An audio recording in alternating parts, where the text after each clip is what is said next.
You're listening to World of Empowerment Radio, your station for practical spirituality in a changing world.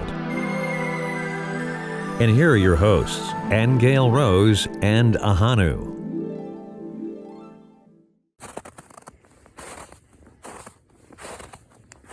Good morning from the mountain.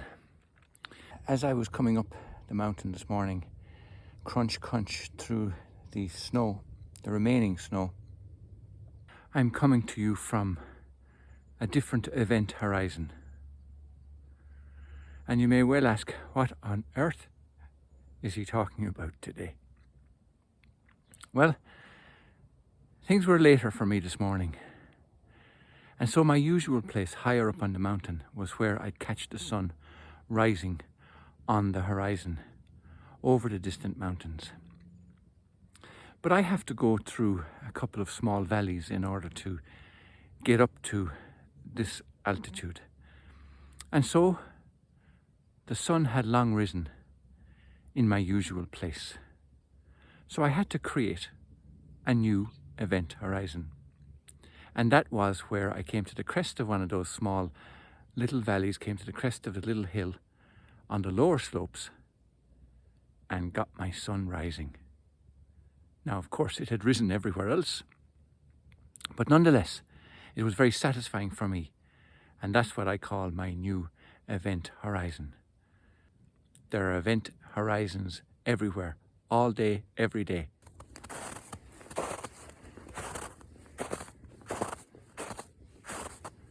I thought of mountains, how wonderful they are, how full of grandeur they are. But I also thought of how destructive they can be. And destructive insofar as the volcanic forces, the earthquake forces, the eruption forces, the explosive forces, the tectonic plate forces that formed them in the first place. Or perhaps it was mining, or perhaps it was separation of powers or atomic explosions or whatever might have formed them. I was coming to the conclusion that there's two ways to look at these things. One, of course, is to see the beauty and the grandeur, and the other is to see the awesome power of these forces. And this morning it was the latter, because my mind went back to my nephew, who a few years ago fell from the mountain, one of the Alps. I've forgotten the name of it right now. But in his exploring of nature, in his desire to see the world, in his desire to experience everything that there was to be experienced, almost as if he had a premonition that he wasn't going to be around to enjoy it, he slipped and fell from a great height into a ravine, rocky ravine, and took several days to recover his body.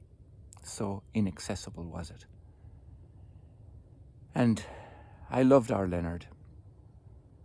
And today I was reminded of him. But in the same way, many of us have lost loved ones in all kinds of different ways, some peacefully, some violently. But the loss is there nonetheless. And it's to you I say that there is always the glory. I mentioned some time back about, I think it was Rumi who said, remember that it is we are mourning for that which we have loved. We are mourning for that which has given us joy. It is in that light that I wish to remember all those that have died, that they're onto a wonderful new sunrise, onto an amazing new experience, and there isn't the cold as we know it that keeps us crunching through life every day. So until next time, have a crunchy day. Bye-bye. You can subscribe on iTunes, Stitcher Radio, and on our website at worldofempowerment.com. Don't miss an episode. Hit the subscribe button now.